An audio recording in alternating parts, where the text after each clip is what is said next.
rajin ibadah Ustaz. Rajin ibadah, tapi muncul satu pembenaran di dalam pikirannya yang mengatakan ini adalah perintah Tuhan. Ada loh yang kayak begitu. Dia mengatakan ini perintah Tuhan, begini. Nah itu langsung saja karena dia merasa apa yang dia lakukan itu sudah benar semua. Nah makanya dia ada skizonya ya perintah Tuhan. Nah dia dinasihatin nggak bisa karena merasa agamanya dia ngerti. Iya.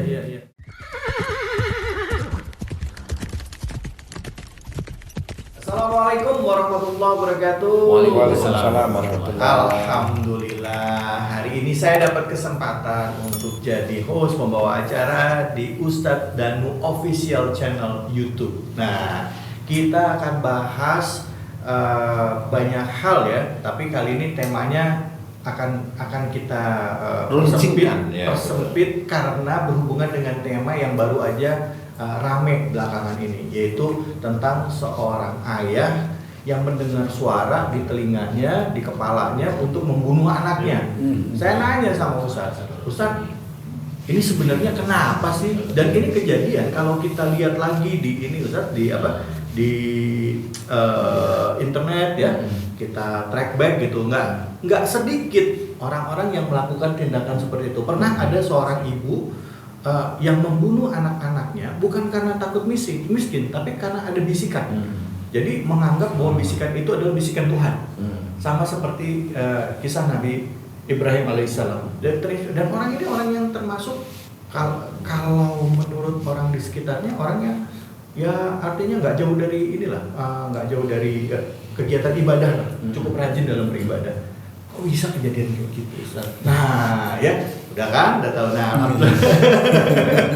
ada Ustadz Danu, ada Ustadz Abe, ada Pak Hur juga. Assalamualaikum. Waalaikumsalam warahmatullahi wabarakatuh. Langsung saya angkat planting ya, langsung planting permasalahan. Ya, Ustadz gimana Ustadz, pernah dengar suara-suara juga? Saya dengar terus. Dengar ya? Apa suaranya? Bini saya.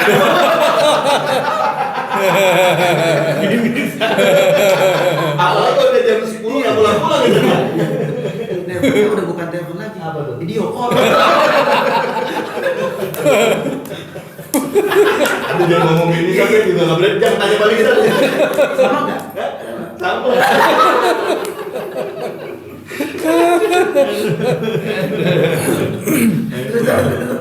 Udah apa jadi lupa mau ngomong apa? Jadi kayak gitu Ustaz. Nah, itu apa sih penyebabnya? Apakah itu jin ya yang masuk ke dalam pikirannya menyuruh untuk membunuh anaknya atau membunuh pasangannya, kan suka begitu, atau membunuh orang tuanya, bisa loh kayak begitu. Ada yang sampai ikut di ruqyah berkali-kali tapi kata-kata itu tetap ada terus katanya muncul begitu. Apa itu Ustaz? Iya, jadi gini, itu kalau saya tidak salah ya, ancer saya itu namanya skizofrenia, atau yang lebih gampang dikenal adalah halusinasi. Ada suara yang tanpa ada wujudnya, jadi di sini bisa, di sini bisa. Skizofrenia itu gejalanya macam-macam. Yang paling sering muncul itu adalah gejalanya itu tidak bisa tidur. Tidak bisa tidur. Deg-degan terus, nggak bisa tidur gitu. Nah, sebenarnya proses nggak bisa tidur itu normal aja, proses normal. Jadi skizofrenia itu kalimat yang muncul di kepala atau di telinga atau di dada itu macam-macam. Ada yang disuruh bunuh anak, ada yang disuruh bunuh ibunya. Saya sendiri sering alami seperti itu, maksudnya pasien yang datang. Iya. Ada yang disuruh bunuh orang sekitarnya, ada yang disuruh bunuh tetangga, itu. Ada yang disuruh bakar rumah, macam-macam ya. Kemudian relatif skizofrenia itu adalah menurut saya diawali dari cara berpikir orang tersebut di dalam mencerna suatu masalah. Nah, saya harus terangkan karena memang ini banyak sekali orang yang terkena skizofrenia. Anak kecil dibully, diem, akhirnya dia akan sendiri. Nah, sendiri ini kan kita tidak tahu polanya dia. Nah, inilah seseorang yang mencerna masalah yang dia sendiri sebenarnya nggak tahu mau kemana.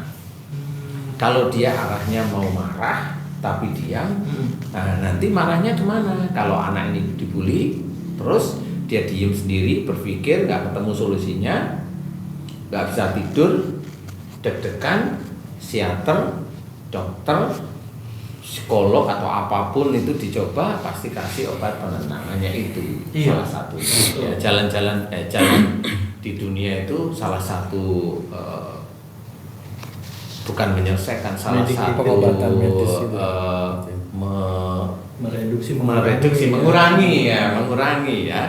mengurangi itu dengan gejala itu dengan seperti itu. Sebentar, saya perlu pertajam lagi. Jadi obat-obatan yang diminum itu bukan mengobati ya? Bukan. Jadi hanya untuk penenang saja. Penenang saja. Tapi problemnya nggak hilang sebenarnya. Nggak hilang. Oke.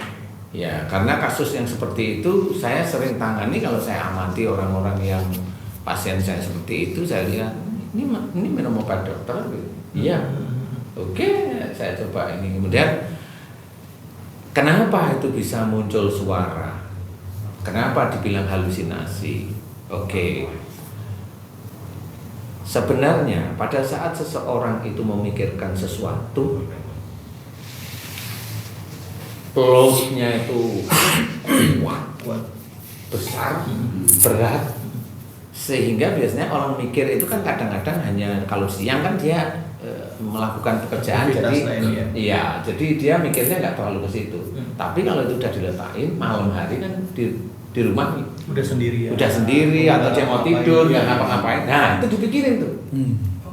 Kalau dia mikirnya itu jengkel sama istrinya, mamanya yang tadi bapak-bapak tadi kasus dari Mas David, dia tuh jengkel marah sama istrinya, tapi istrinya tuh lebih berani, dia lebih dominan.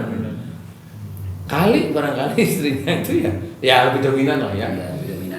Dia takut dia sebenarnya, tapi dia emosi. Akhirnya itu kan ke bawah, berantemnya dia dengan istrinya terus menerus berhari, berminggu, berbulan, nggak selesai, bertahun nggak selesai. Dia kan nggak ketemu solusinya. Suatu ketika ada masalah yang agak besar, load-nya itu dalam. Dia mikir malam itu mikir. Pertama kali nggak ngerti, dia mikir aja, nggak bisa tidur, dibiarin. Kan dianggap hal biasa. Sampai mikir. Titik itulah sebenarnya awal dari dia itu sudah masuk. Tapi biasanya Ustaz, maaf ya saya potong, kebanyakan orang-orang itu nggak ngerasa bahwa dia itu sebenarnya permasalahannya itu. Jadi yang dipikirin malah masalah kantor, malah masalah kerjaan. Jadi yang kebayang bukan hal itu gitu. Jadi kayak apa ya namanya? Kayak kesupres gitu, kayak keteken lama-lama permasalahan ini ketutup sama masalah lain, akhirnya begitu ada hal kecil, marahnya kayak orang bakaran. Mungkin nggak usah, atau memang mau ya dan itu seperti itu, atau memang hanya itu saja yang keluar di benak pikirannya dia, Ustaz? Kalau saya amati skizofrenia itu bukan persoalan menumpuknya persoalan kemudian dia marah, bukan. Kalau itu emosional namanya, hanya emosional. Tetapi skizofrenia ini spesifik, halusinasi ini spesifik. Jadi tidak hanya cuma sekedar ada masalah marah, bukan sekedar itu. Skizofrenia itu betul-betul masuk ke dalam pikiran beneran. Jadi kalau mikir itu serius. Saya kasih contoh, seorang berhutang di bank. Atau seorang berhutang di rentenir. Kita tidak membicarakan masalah syariat Ini umum aja ya. Dia berhutang di bank atau berhutang di rentenir. Dia berhitung hitam di atas putih itu bisa membayar. Dan utangnya tidak kecil. 5M atau berapa mamanya umpama. Suatu ketika memang dia loss, nggak bisa ngapa-ngapain. Kan dari pihak bank ada yang pakai debt collector, apalagi rentenir. Kalau dia dikejar terus-terusan, dia punya nomor HP, stres. Dia kan fokusnya hanya mikir gimana caranya kembaliin uang. Padahal dia nggak ketemu cara bagaimana dia cara mendapatkan uang, itu kan nggak ketemu sebenarnya. Dia hanya mikir gimana caranya mengembalikan uang.